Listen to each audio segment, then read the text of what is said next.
கதை கேட்க ஆவலா காத்துட்ருக்க நண்பர்களுக்கு வணக்கம். நீங்கள் பார்த்துட்ருக்கிறது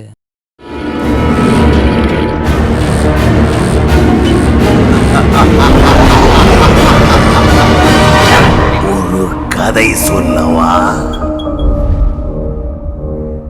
ஸோ ஃபர்ஸ்ட் என்னை பற்றியும் இந்த சேனல் பற்றியும் சொல்லணும்னா, நான் எனக்கு ஒரு 25 வயசு ஆகுது.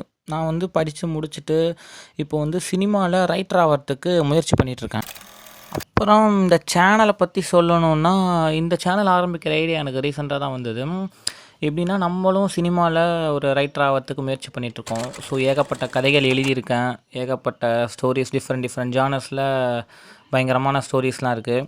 ஸோ அதெல்லாம் ஏன் நம்ம ஒரு யூடியூப் சேனல் ஒன்று ஆரம்பித்து அதில் அந்த கதைகள் எல்லாம் சாப்டர் பை சாப்டராக சுவாரஸ்யமாக ஒரு சொல்லலாம். அதை ஏன் நம்ம பண்ணக்கூடாது அப்படின்னு யோசித்தேன். அதில் உருவானது தான் இந்த யூடியூப் சேனல். ஸோ என்னோட இந்த முயற்சிக்கு உங்களுடைய ஆதரவு கிடைக்கும்னு நான் எதிர்பார்க்குறேன்.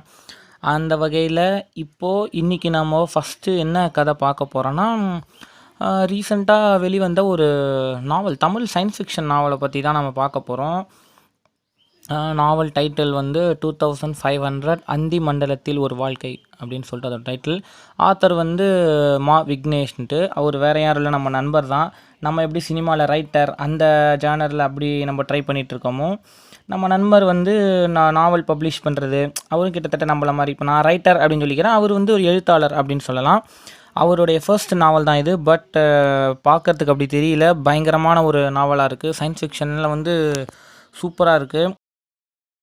நிச்சயமாக நீங்கள் ஒரு சைஃபை விரும்பியாக இருந்தால் இந்த நாவல் ஒரு நல்ல சாய்ஸ். ஏகப்பட்ட ட்விஸ்ட் அண்ட் டர்ன்ஸோட படிக்க செம்ம சுவாரஸ்யமாகவும் அட்வென்ச்சர்ஸாகவும் இருக்கும். சரி, ஃபஸ்ட்டு நாவல், அதாவது அந்த கதைக்குள்ளே போகிறதுக்கு முன்னாடி அந்த கதையை பற்றின ஒரு சின்ன அவுட்லைன் மாதிரி பார்த்துடுவோம். ஸோ இந்த கதை நடக்கிற காலகட்டம் இயர் 2500. அதாவது இப்போலேருந்து ஒரு 500 இயர்ஸ் கழித்து நடக்கிற ஒரு ஸ்டோரி தான் இந்த. ஸோ இப்போலேருந்து 500 இயர்ஸ் கழித்து தான் இந்த ஸ்டோரி செட் ஆகிருக்கு. அந்த உலகம் பார்த்திங்கன்னா ஒரு போஸ்ட் அப்போக்கலிப் வேர்ல்டு. அதாவது எப்படி சொல்கிறது, சம்திங் ஏதோ ஒரு பேரிடரோ இல்லை ஏதோ ஒரு இயற்கை பேரிடர் நடந்து உலகம் அழிஞ்சு அதுக்கப்புறம் மிச்சம் கொஞ்சம் மக்கள் வாழ்ந்துட்டுருக்காங்க. அதான் போஸ்ட் அப்போக்கலிப் வேர்ல்டு. கஷ்டப்பட்டு வாழ்ந்துட்டுருக்காங்க. அந்த மாதிரியான ஒரு உலகத்தில் தான் இப்போது இந்த கதை நடந்துக்கிட்டு இருக்கு. ஃபர்ஸ்ட் இந்த உலகம் எப்படி அழிஞ்சதுன்னா, அதாவது சூரியனில் ஏற்பட்ட ஒரு அபரிவிதமான மாற்றத்தில் சூரியன் ஒரு ரெட் ஜெயண்ட், அதாவது ஒரு சிவப்பு ராட்சசனாக வளர ஆரம்பிக்குது. கொஞ்சம் கொஞ்சமாக வளர்ந்து அது மெர்க்குரியை தனக்குள்ளேயே இழுத்துக்குச்சு. அதாவது சூரியனுடைய பரப்பளவு பெருசாகிட்டே, சூரியன் பெருசாக வளர்ந்துட்டே இருக்கும்போது என்ன ஆகுது, மெர்க்குரியை அது தனக்குள்ளே வாங்கிக்குது. அதனால் என்ன ஆகுதுன்னா, சூரியனோட அந்த கிராவிடேஷ்னல் ஃபோர்ஸ், புவியீர்ப்பு விசை அதிகமாகும். அந்த மாதிரி அதிகமாகும் போது அது பூமியுடைய சுற்றுவேகத்தை பாதித்து கொஞ்சம் கொஞ்சமாக பூமியோட சுற்றுவேகம் கம்மியாக ஆரம்பிக்குது. நூற்றாண்டுகள் கழித்து கிட்டத்தட்ட இது ஒரு 400 இயர்ஸ் பேக் இந்த ப்ராசஸ் ஆரம்பிக்குதுன்னா, ஒரு 100 இயர்ஸ் கழிச்சு, ஒரு 150 இயர்ஸ் கழிச்சு அந்த மாதிரி வரும்போது கொஞ்சம் கொஞ்சமாக பூமியுடைய ரொட்டேஷ்னல் ஸ்பீடு கம்மியாகி ஒரு கட்டத்தில் பூமி தன்னைத்தானே சுற்றிக்கிற வேகம் ப்ளஸ் சூரியனை சுற்றுற வேகம், இது இரண்டும் ஈக்குவல் ஆகிடும். ஈக்குவல் ஆகும்போது என்ன ஆகிடும்னா, அந்த ஸ்டேட்டை என்னென்னு சொல்லுவாங்கன்னா டைடலி லாக்டு அப்படின்னு சொல்லுவாங்க.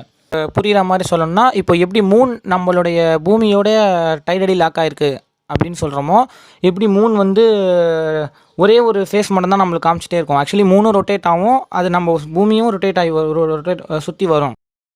ஆனால் நம்ம இங்கேருந்து பார்க்கும்போது மூனோட ஒரு சைடு மட்டும் தான் தெரியும். பிகாஸ் மூன் நம்ம பூமியோட டைடலி லாக் ஆகிருக்கு. அந்த மாதிரி சூரியனோட பூமி டைடலி லாக் ஆகிருக்கு.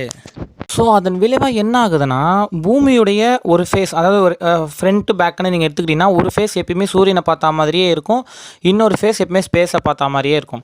ஸோ தொடர்ந்து பூமியோடைய ஒரு ஃபேஸ் சூரியனுக்கு எக்ஸ்போஸ் ஆகிட்டே இருக்கிறதுனால ஒரு கட்டத்தில் என்ன ஆகுதுன்னா, கொஞ்சம் கொஞ்சமாக அந்த இடத்துல இருக்க அந்த இடம் ஒரு பாலைவனமாக மாற ஆரம்பிக்குது. ட்ரை டெசர்ட், அதாவது வறண்டு போன ஒரு பாலைவனமாக மாறிடுது. அதே மாதிரி இன்னொரு ஃபேஸ் எப்பயுமே ஃபேஸை பார்த்தா மாதிரியே இருக்கனால என்ன ஆகுது, அதிகமான குளிர், அதாவது சூரிய வெளிச்சமே படலாம் என்ன ஆகும், அந்த இடம் ஃபுல்லாக பனி உறைஞ்சி போய் அந்த பக்கம் ஃபுல்லாக ஒரு பனிப்பிரதேசமாக மாறிடுது. இந்த ரெண்டு ஃபேஸ், ஒரு ஃபேஸ் ஃபுல்லாகவே சூரியனுடைய வெப்பத்தினால அதிகமாகி போச்சு. மனுஷங்களால் வாழவே முடியாது. மனுஷன் அந்த பக்கம் எக்ஸ்போஸ் ஆனான்னா பொசுங்கி செத்து போயிடுவான். அதே மாதிரி இன்னொரு பக்கம் மனுஷனோட ரத்தத்தை உறைய வைக்கிற அளவுக்கு குளிரான ஒரு பகுதியாக இருக்குது. இந்த ரெண்டு பகுதிகளுக்கும் நடுவில் ஒரு இடைப்பட்ட பகுதி இருக்கும். அந்த பகுதி மட்டும்தான் பூமியில் இந்த உயிரினங்கள் வாழக்கூடிய பகுதியாக இருக்குது. அந்த பகுதிக்கு என்ன பேருனா ட்வைலைட் ஜோன் அப்படின்னு சொல்லுவாங்க. தமிழில் சொல்லணும்னா அந்தி மண்டலம் அப்படின்னு சொல்லுவாங்க. ஸோ அதுதான் நம்ம புக்கோட டைட்டிலாக இருக்குது. ஸோ அந்தி மண்டலத்தில் ஒரு வாழ்க்கை, அந்த அந்தி மண்டலத்தில் நடக்கக்கூடிய அந்த கதையை தான் பார்க்க போகிறோம். இந்த அந்தி மண்டலத்தில் இப்போ வந்து மொத்த பூமியோட ஜனத்தொகையில் 2% மக்கள் மட்டும்தான் பிழைச்சிருக்காங்க. ஸோ அந்த 2 பிகாஸ் இந்த பக்கம் வந்து அதிகமான சூடாயிருச்சு, அந்த பக்கம் அதிகமான குளிராயிருச்சு. மக்கள் எல்லாம் ஒரே அந்த சென்ட்ரு ட்வைலைட் ஜோனுக்கு அந்த அந்தி மண்டலத்தில் குடிபெயர ஆரம்பித்து ஒரு கட்டத்தில் சாப்பாடு பற்றாக்குறையாகி அவங்களுக்குள்ளே சண்டை போட்டு ஒருத்தருக்கு அடிச்சு வெட்டி ஒரு வார் மாதிரி நடந்து ஏகப்பட்ட பேரழிவுகள்.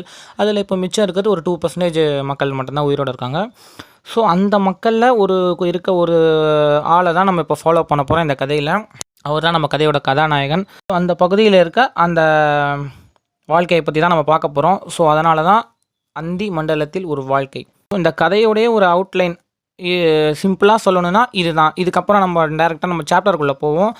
ஸோ இந்த நாவல் கிட்டத்தட்ட ஒரு 20 சாப்டர் இருக்கும். இந்த நாவலில் ஒரு சாப்டர்ஸாக நம்ம அடுத்தடுத்து பார்ப்போம். இது ஜஸ்ட் ஒரு இன்ட்ரோ ப்ளஸ் ஸ்டோரியோட ஓவர்வியூ வீடியோ தான்.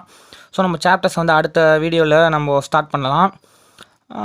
நம்ம நாவல்ஸ் மட்டும்தான் பார்க்க போகிறோமா அப்படின்னா கிடையாது. என் கற்பனையில் தோன்றதான் சொன்னேன். நான் எழுதி வச்ச நிறைய ஸ்டோரிஸ், ட்ரை பண்ணிகிட்ருக்கிற சினிமாவில் ட்ரை பண்ணிட்டுருக்க அப்போ எழுதின நிறைய ஸ்டோரிஸ் இருக்குது, ஏகப்பட்ட ஜேர்னல்ஸில் இருக்குது. ஸோ எல்லா ஸ்டோரிஸுமே நம்ம பார்ப்போம். இந்த ஸ்டோரி இல்லாமல் நான் கொஞ்சம் கதை சொல்கிறதில்ல கொஞ்சம் நல்லா சொல்லுவேன் அப்படின்றனால நம்ம இதை தவிர்த்து வேறு எதனா புக்ஸு, வேறு எதனா நாவல் ஸ்டோரிஸும் பார்க்கலாம். அப்படி இல்லைனா அந்த மித்தாலஜிக்கல் ஸ்டோரிஸ் சம்திங் நீங்கள் அந்த மாதிரி எதனா ரெஃபர் பண்ணிங்கன்னா அது கூட பார்க்கலாம்.